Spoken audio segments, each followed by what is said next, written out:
Bismillahirrahmanirrahim. Assalamualaikum warahmatullahi wabarakatuh.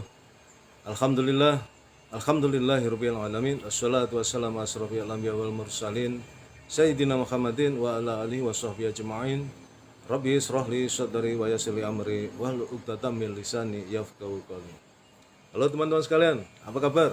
Alhamdulillah, kita berjumpa lagi di dunia maya dalam keadaan sehat walafiat.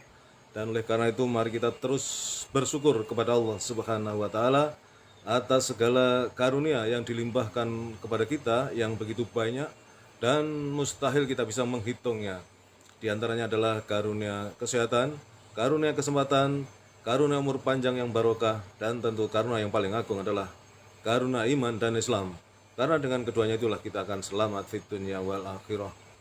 Salawat serta salam semoga senantiasa dilimpahkan kepada uswatun hasanah kita, baginda Rasulullah Muhammad sallallahu alaihi wasallam beserta keluarganya, para sahabatnya, dan semua pengikutnya, termasuk kita yang tentu mengharapkan syafaat beliau kelak di yaumil qiyamah. Halo teman-teman, sahabat yang mulia, alhamdulillah kita sudah memasuki hari ke-7 di dalam pelaksanaan ibadah saum di bulan suci Ramadan tahun ini. Mudah-mudahan semua amal ibadah kita di sepanjang 7 hari di bulan Ramadan ini dilipat gandakan dan diridhoi oleh Allah Subhanahu wa taala. Teman-teman sekalian, pada kesempatan tausiah duha ya, ini masih bagi kalian yang belum sholat duha masih ada kesempatan, masih jam 10.45 menit ya, kurang lebih masih bisa untuk sholat duha, silahkan sholat duha.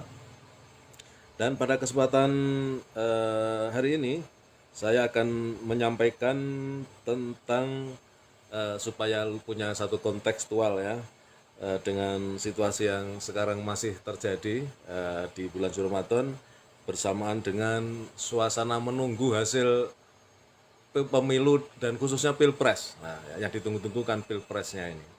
Jadi ibaratnya supaya gagah saya mengambil topik puasa Ramadan dari perspektif politik. Nah, kira-kira begitulah teman-teman. Ya, supaya ya ada nyambungnya dengan atmosfer yang sekarang masih kental ya, situasi di mana rakyat masih menunggu hasil yang sejujurnya, yang sejatinya, bukan yang rekayasa, ya, bukan hasil akal-akalan, ya, sehingga kemudian angka-angkanya juga angka akal-akalan. Nah, teman-teman sekalian, sahabat yang mulia, sesungguhnya Ramadan dan politik memiliki korelasi ya yang cukup filosofis. Karena sesungguhnya salah satu outputnya ya untuk meningkatkan ketakwaan kita kepada Allah Subhanahu wa taala. Jelas itu dalam surat Al-Baqarah ayat 183 ya. Jadi spirit ketakwaan ini dapat diterjemahkan sebagai bagian dari bentuk kejujuran, kemudian ketulusan, rendah hati, dan saling peduli. Ya. Apakah dalam politik hari ini itu masih ada, teman-teman? Silakan amati sendiri. Seperti ini kemudian melahirkan seseorang bertindak dan bertingkah laku yang santun sebagai jalan menuju seseorang Muslim untuk meningkatkan hubungan antar manusia dan dengan Tuhannya. Ya. Nah, begitu juga dengan politik, outputnya adalah untuk melahirkan keadilan dan kesejahteraan manusia. Ya. Spirit keadilan ini diterjemahkan dengan sikap yang jujur. Nah, adakah dalam politik kejujuran hari ini? Kemudian amanah, ya, toleran, dan saling peduli sehingga menciptakan kehidupan yang damai dan sejahtera. Karena sejatinya, ya, sebagaimana dikatakan oleh Aristoteles, pada tahun 384 sebelum Masehi ya, politik itu bertujuan untuk kebaikan hidup manusia ya. Politik is a good life. Maka jadilah puasa dan politik adalah satu jalan menuju kedamaian hidup manusia. Itu pada tataran filosofis dan idealnya ya. Nah, teman-teman sekalian, dalam pada itu pada hari ini yang kita lihat adalah di ruang publik ya, debat-debat politik kualitasnya tidak cukup menggembirakan ya. Cara mengargumentasikan sebuah gagasan nyaris hampa logika, ya, miskin data dan tidak ditopang nalar meyakinkan. Tapi yang ada justru adalah satu arogansi kesombongan, apalagi dari mereka yang punya topangan kekuasaan, ya. Jadi kelihatan sekali, ya, ketika disodorkan data, dia malah kemudian tidak mengakuinya dan dianggap tidak cukup kalau debat itu tidak cukup untuk menjelaskan dalam tempo hanya 2 menit, misalnya seperti itu, ya. Karena dia yang berada pada sisi kekuasaan, sehingga dia bisa seenaknya tidak memberikan suatu penjelasan yang seharusnya bisa dilakukan meskipun dalam waktu yang singkat, ya. Dan kemudian kita juga melihat bahwa bahkan ini sejak 2014, ya, masyarakat menjadi terpecah belah, ya, akibat keyakinan perbedaan politik ini, perbedaan keyakinan dalam pilihan, ya. Nah, oleh karena itu yang perlu kita lakukan adalah mensucikan politik, ya, dan momentumnya adalah di bulan suci Ramadan ini, ya. Teman-teman sekalian, sahabat yang mulia, puasa tentu tidak atau bukan hanya persoalan kemampuan menahan lapar sepanjang siang, kemudian tentu harus melampaui definisi fikih saja seperti itu, ya. Kalau menurut fikih kan yang penting puasa dianggap sah kalau mampu menahan lapar, haus, ya, tidak berhubungan suami istri dari mulai sahur sampai berbuka, ya, dan tidak melakukan atau tidak melanggar hal-hal yang membatalkan puasa. Nah, kalau sekedar seperti itu, ya, terutama menahan lapar, haus, itu anak kecil pun tidak mengalami banyak kesulitan, ya. Dan puasa semestinya dimaknai sebagai pintu masuk untuk mensucikan kembali makna dari politik sebagai alat untuk mencapai kebaikan hidup manusia. Nah, dalam tinjauan tasawuf, Imam Al-Ghazali dalam kitab Ihya Ulumuddin berpendapat bahwa puasa ada 3 tingkatan, ya. Pertama, saum al-umum, puasa umum, ya, ialah menahan perut dan kemaluan dari memenuhi kebutuhan syahwat seperti makan dan minum, berhubungan suami istri. Kemudian yang berikutnya adalah saum al-khusus, puasa khusus, atau dalam bahasa sehari-hari kita bisa disebut sebagai puasa kelas bisnis, ya, yang menengah ini, ya, yaitu menjaga lisan, mata, dan pendengaran dari hal-hal yang membatalkan puasa, dari kemaksiatan, ya. Nah, kemudian di atasnya lagi, ya, ada puasa yang sekaligus menjaga hati dan pikiran dari jangkitan fenomena prasangka tercela. Itulah saumu khusus al-khusus, atau puasa kelas orang-orang tertentu, puasa kelas tertinggi, atau dalam bahasa keseharian kita bisa disebut sebagai puasa eksekutif, kira-kira seperti itu.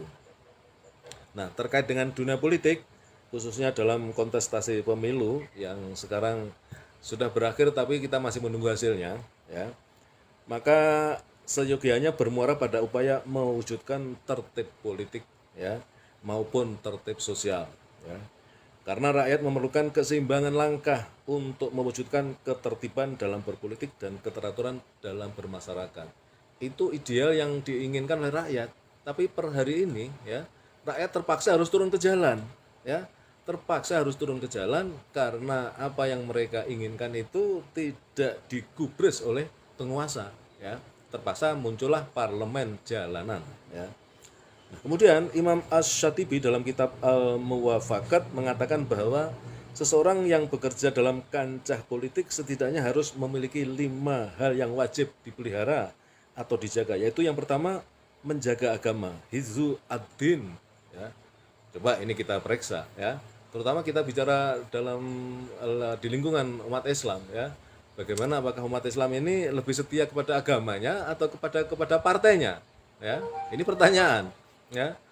Kebanyakan justru mereka lebih loyal kepada partainya, sehingga ketika partai memutuskan untuk memilih mendukung siapa begitu yang ternyata menurut perspektif atau pandangan agama kurang baik, kurang layak, ya, tapi tetap aja jalan terus gitu, ya. Padahal menurut Imam Asy-Syatibi seperti itu kan, menjaga agama. Yang kedua, menjaga jiwa, hifdzu an-nafs, ya. Kemudian yang ketiga menjaga nasab, hifdzu an-nafs. Kemudian hifdzu an-nasl, ya. Kemudian yang keempat adalah menjaga akal, hifdzu akal, ya. Yang tadi nasl sekarang akal. Dan yang kelima menjaga harta, hifdzu al-mal. Nah, dengan demikian dalam puasa Ramadan, ya, keadaban politik harus dijadikan sebagai agenda, ya. Perilaku Machiavellisme, ya. Machiavellisme itu diambil dari nama, ya, Niccolo Machiavelli, ya, yang hidup di sekitar abad 16, ya, yang dia kemudian menulis buku Il Principe, ya, Sang Pangeran, yang dimana di situ kemudian salah satu yang sangat terkenal dari buku itu, ya, adalah bahwa untuk meraih kekuasaan, untuk mempertahankan kekuasaan, maka dihalalkan segala cara. Itu ajaran Niccolo Machiavelli. Maka kemudian ajaran ini disebut dengan Machiavellisme. Dan ironisnya hampir sekarang dunia politik hari ini semua mengabdi kepada, dalam tanda petik, Nabi Machiavelli ini, Nabi Niccolo Machiavelli ini. Ya, mereka lebih senang mengikuti ajaran Niccolo Machiavelli ini, yaitu bahwa untuk meraih kekuasaan, untuk mempertahankan kekuasaan, dihalalkan segala cara, ya. Dan ini tentu sangat berbeda dengan ajaran Islam, ya, dan spirit Ramadan. Jadi oleh karena itu di dalam konteks politik ini, marilah kita istiqomah untuk loyal dan setia kepada ajaran agama. Karena hidup ini hanya sebentar, sedangkan yang sebentar ini menentukan hidup yang abadi kelak di akhirat, ya.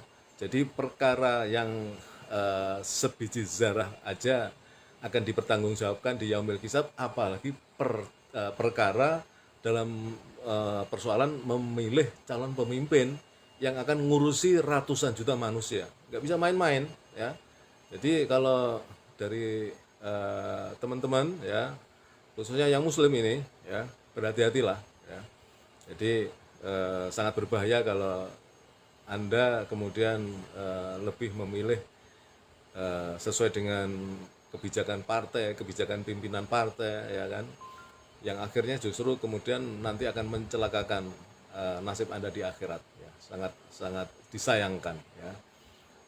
Oleh karena itu, teman-teman sekalian, mari kita tetap istiqomah, ya, dalam memegang tali Islam, tali Allah ini, ya. Memang di akhir zaman ini orang yang kafah, orang yang istiqomah memegang tali Allah ini bagaikan memegang bara api, ya. Bara api itu kan panas, tapi tetap dia pegang, ya. Kalau yang nggak tahan pasti akan dilepas, ya, karena nggak tahan, karena panas, ya. Demikian teman-teman yang bisa saya sampaikan, mudah-mudahan bermanfaat ini, ya, agak sedikit gagah-gagahan lah, ya, puasa Ramadan dalam perspektif politik, ya. Mudah-mudahan ini sedikit menyadarkan kita bahwa sesungguhnya politik pun tetap harus dibingkai dalam bingkai agama, nggak bisa dibingkai dengan carpe diem, ya, apalagi kemudian ikut ajaran Niccolo Machiavelli menghalalkan segala cara untuk mencapai tujuan. Naudzubillah. Terima kasih, kebenaran datang dari Allah, dan bila saya dalam menyampaikan ini ada kekurangan, kesalahan, mohon dibukakan pintu maaf. Ya, terima kasih. Ini Mas Ardi Mahesa alias Mas Ardianto menonton acara saya, ya. Terima kasih.